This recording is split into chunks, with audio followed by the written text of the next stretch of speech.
Bom, vamos lá então. Eu coloquei aqui umas imagens de aparelhos de ultrassom, né? Esse aparelho portátil, aqui um aparelho fixo de ultrassom dessa marca que chama Mindray, né? Quem vende a Mindray é a DPS, equipamentos médicos aqui no estado de São Paulo, né? Eles têm a sede na cidade de São Paulo e tem vendedores aí espalhados pelo país todo. Eu gosto muito da marca. Por quê? Eles têm um excelente custo-benefício, são equipamentos de uma ótima qualidade, uma ótima resolução de imagem, a preços acessíveis e são aparelhos extremamente resistentes, tá? Eu trabalho há 12 anos com ultrassonografia, né? Tô formado há 15 anos e há 12 que trabalho com ultrassom, e nesses 12 anos eu nunca precisei de assistência técnica para os meus aparelhos, eles nunca quebraram, já tive 4 aparelhos diferentes e eles nunca quebraram, nunca deram nenhum defeito, nenhum. Então eu sou muito...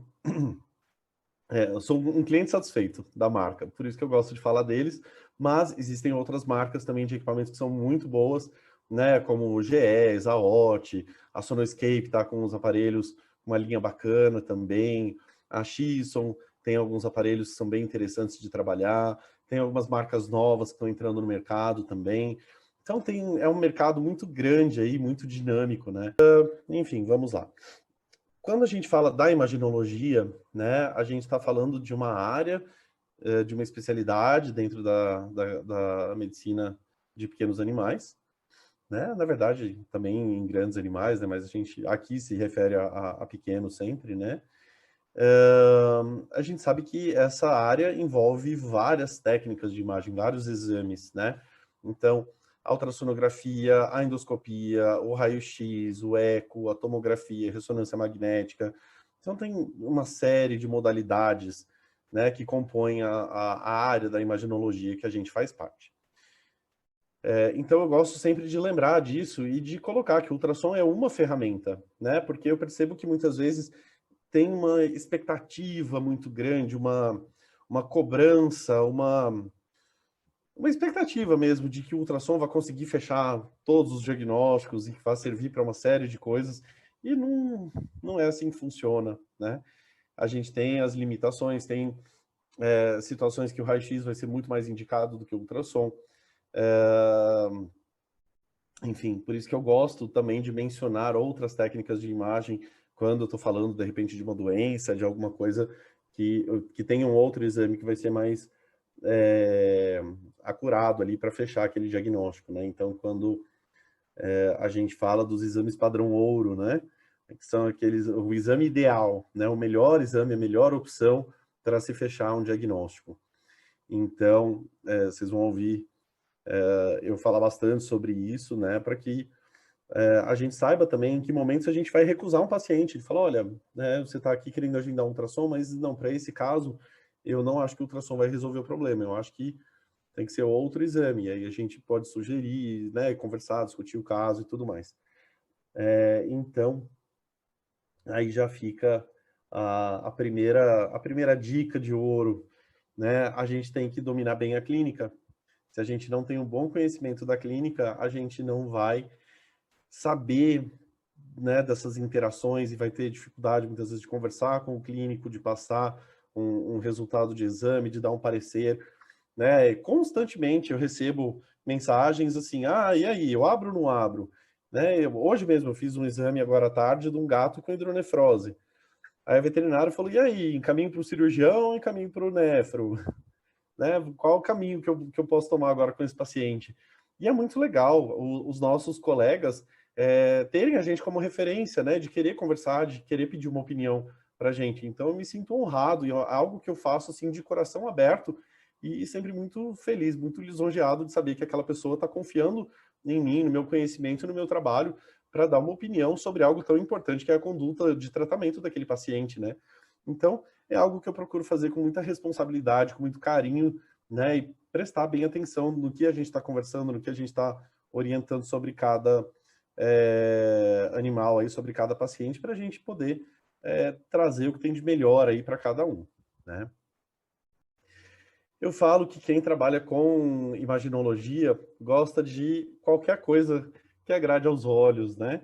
Então, quem me conhece sabe que eu sou louco por fotografia e eu não me canso de admirar uma paisagem, uma boa paisagem de praia, né? Eu acho o nosso Brasil tão fascinante, tão lindo, e é um prazer eu ter o privilégio, ter a oportunidade, né, de visitar lugares e de poder brincar um pouquinho de fotógrafo, né?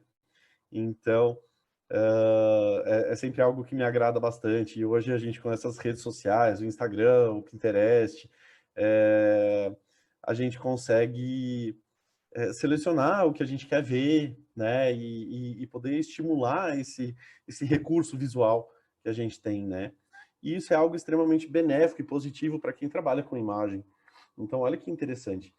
Quando a gente tem contato com obras de arte, né, foi já comprovado, estatisticamente, cientificamente, pessoas que são expostas a obras de arte, que têm contato com obras de arte, vão desenvolver muito mais a acuidade visual e vão ter mais facilidade de encontrar lesões, tanto no raio-x como no ultrassom.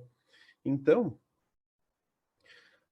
a gente ter esse hábito de frequentar museus, né, de apreciar obras de arte, além de expandir os horizontes do nosso intelecto, né, da gente ter né, uma carga cultural, né, ainda faz bem para os nossos olhos e para o nosso cérebro, pensando aí no momento que a gente vai trabalhar e vai fechar um diagnóstico e vai ver um detalhezinho, vai ver, né, uma coisinha sutil ali na imagem, mas que pode mudar o diagnóstico, né? Então, é muito interessante, e eu sempre gosto de fazer essa reflexão aqui, porque eu sei que nós, brasileiros, somos, em geral, pessoas que não temos muito hábito, né, de frequentar museus e, enfim, e eu acho interessante, né, a gente ter esse conhecimento para que a gente consiga expandir os nossos horizontes, né, e crescer, tanto na profissão como ser humano também, né?